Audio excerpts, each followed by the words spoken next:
ইন্নাল হামদালিল্লাহি ওয়াহদা ওয়াসসালাতু ওয়াসসালামু আলা মান লা নাবিয়্যা বা'দা ওয়াহদাহু ওয়া বা'দু আজমাইন আম্মা বা'দ। বিসমিল্লাহির রহমানির রহিম। সমস্ত প্রশংসা আল্লাহ রাব্বুল আলামিনের জন্য, যিনি আমাদের রব, এবং দরুদ ও সালাম বর্ষিত হোক প্রিয় নবী হযরত মুহাম্মদ সাল্লাল্লাহু আলাইহি ওয়াসাল্লামের উপর এবং সাহাবীগণের উপর।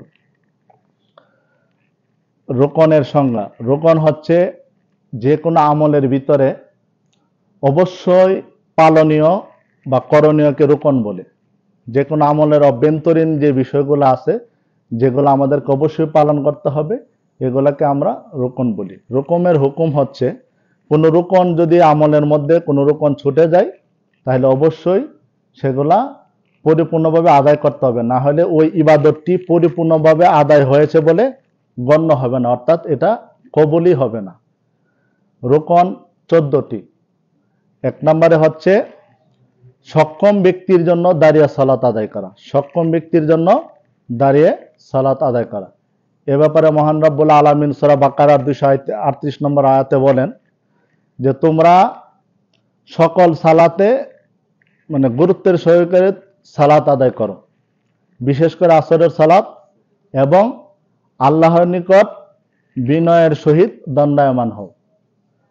হাদিসে আছে, হযরত ইমরান বিন হুসাইন রাদিয়াল্লাহু তাআলা আনহু বলেন যে, আমি রাসূলুল্লাহ সাল্লাল্লাহু আলাইহি ওয়াসাল্লাম জিজ্ঞাসা করেছিলাম সালাত সম্পর্কে। তিনি আমাকে বললেন যে, তুমি দাঁড়িয়ে সালাত আদায় করো। যদি দাঁড়িয়ে সালাত আদায় করতে না পারো তাইলে বসে পড়ো। যদি বসেও সালাত আদায় করতে না পারো তবে শুয়ে হইলো সালাত আদায় করো। এটা বুখারীর 1117 নং হাদিসে রাসূল সাল্লাল্লাহু আলাইহি ওয়াসাল্লাম বয়ান করেছেন। 2 নম্বর হচ্ছে যে সালাতের শুরুতে তাকবীরে তাহরিমা বলা। সালাতের শুরুতে তাকবীরে তাহরিমা অর্থাৎ আল্লাহু আকবার বলে সালাত শুরু করা। এই ব্যাপারে হাদিসে রাসূল সাল্লাল্লাহু আলাইহি ওয়াসাল্লাম বলেন যে, সালাতের পবিত্রতা হচ্ছে তাহরিমা এবং তাকবীরে তাহরিম দিয়ে সালাত শুরু করা এবং ধীরে ধীরে সালাত আদায় করা। 3 নম্বর হচ্ছে সূরা ফাতিহা পড়া। সূরা ফাতিহা ছাড়া কোনো সালাত আদায় হবে না। অবশ্যই প্রত্যেক রাকাতে সূরা ফাতিহা পড়তে হবে। 4 নম্বর হচ্ছে রুকুতে মাথা ও পিঠ একই সমান্তরাল রেখায় রাখা। রুকুতে মাথা এবং পিঠ একই লাইনে অর্থাৎ সমান্তরাল যেন হয়, কোনো দিকে কুজু বা উঁচু অথবা কাছাকাছি যেন না হয়।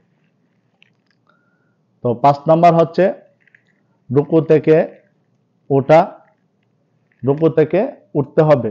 এবং 6 নম্বর হচ্ছে রুকু থেকে পরিপূর্ণ সোজা হয়ে ওঠা এবং দাঁড়ান।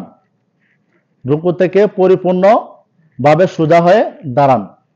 আর 7 নম্বর হচ্ছে 7টি অঙ্গের মাধ্যমে সেজদা করা, যেমন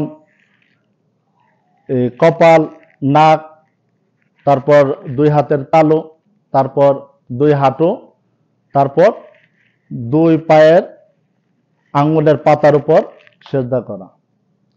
এরপর 8 নম্বর হচ্ছে সেজদা থেকে ওঠা।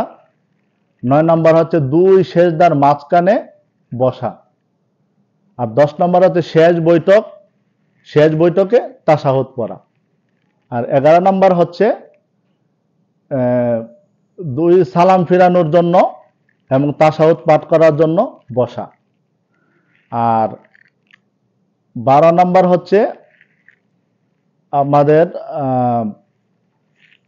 আখেরি বৈঠক, যেটা বলে আর কি 12 নম্বর আখেরি বৈঠক। আর 13 নম্বর হচ্ছে এই যতগুলা রুকন পূর্বে আমরা বলছি, 13 নম্বর হচ্ছে এই রুকনগুলা গুরুত্বের সহকারে আদায় করা, রুকনগুলার মধ্যে কোনো তাড়াহুড়া না করা। আর 14 নম্বর হচ্ছে প্রত্যেকটা রুকন ধারাবাহিকভাবে আদায় করতে হবে, অর্থাৎ 1-এর পরে 4 করা যাবে না, 4-এর পর 7 করা যাবে না, 1-এর পর 2, 2-এর পর 3 ক্রমান্বয়ে আদায় করতে হবে।